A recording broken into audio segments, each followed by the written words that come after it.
Every year it's the same, isn't it? New iPhone hype. Faster, shinier, you know the drill. Yeah, the latest and greatest, right? Exactly.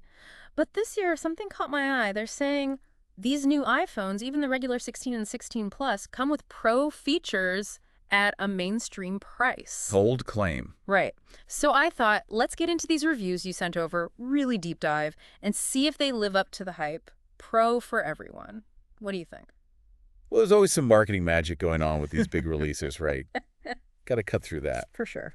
But sometimes those little updates they talk about year after year, they actually do change how we use our phones every day. Totally. So today, let's ditch the fluff and figure out what really matters for, the actual person using these things. Love that. So first up, got to talk about the brains of the operation, right? This A18 chip, but it's not just the chip, it's the Apple Intelligence they're going on about. Sounds kind of sci-fi, doesn't it? It's getting there, actually. The really cool thing here is what it means for how powerful your phone is, even when you're offline. That faster chip, it means more stuff can happen right there in your hand. Instead of like needing some massive data center somewhere else. Exactly. Okay, so I'm picturing things like real-time translation that actually works, or editing a whole 4K video on my phone, no internet needed. That's kind of huge for, well, anyone who travels or has a bad data plan, which, let's be honest. Happens to the best of us. Yeah. And this is just the start. This level of on-device processing, it's like the foundation for features we haven't even thought of yet. Could totally change how we work, how we create. Okay, mind officially blown. But let's come back down to earth for a minute, talk about something a little more, well, everyday.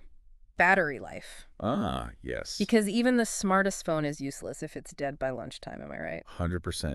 And that's where the faster charging comes in. This isn't some small improvement. We're talking potentially cutting charging time in half. Imagine you're running out the door, meeting, phone's about to die. So worse. 15 minutes on the charger, and you've got enough juice for the whole day. No more low battery anxiety. You got me. That is a game changer. Okay, and then there's this action button thing. Oh, yeah. Which sounds cool, I guess, but what does it actually do? So it's all about customization, Yeah.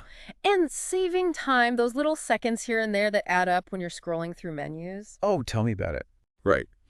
So you could set this action button to instantly take a picture, like you just see the perfect shot, or take a voice note to yourself.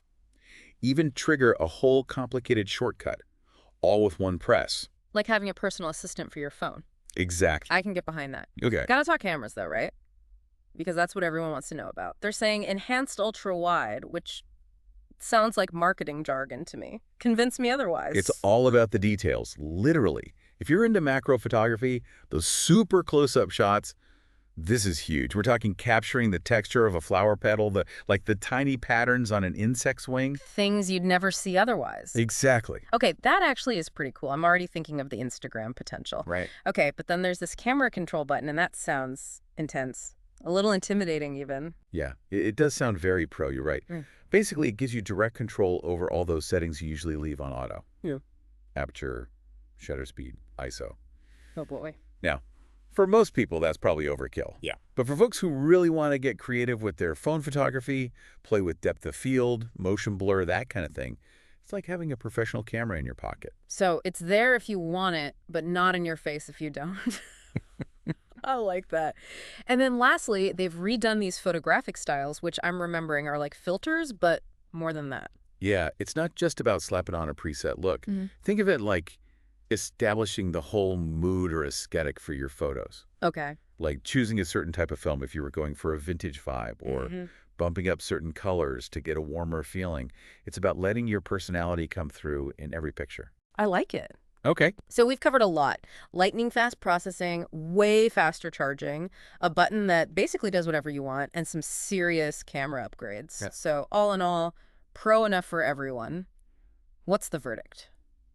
I think it depends. Some of this stuff like that faster charging, the action button, Yeah. that's undeniably useful no matter who you are. But the manual camera controls, for example, that might be for a certain type of person. Really comes down to how you use your phone. It's not about just having the newest thing. It's about figuring out which features will actually make your life better, or make things easier, more fun. It's about what works for you. And that actually makes me wonder, as we see more and more of these pro-level features becoming standard, what does that mean for the actual pro models? Are they going to have to step up their game even more? Interesting question. Makes you wonder what's next for smartphones, doesn't it?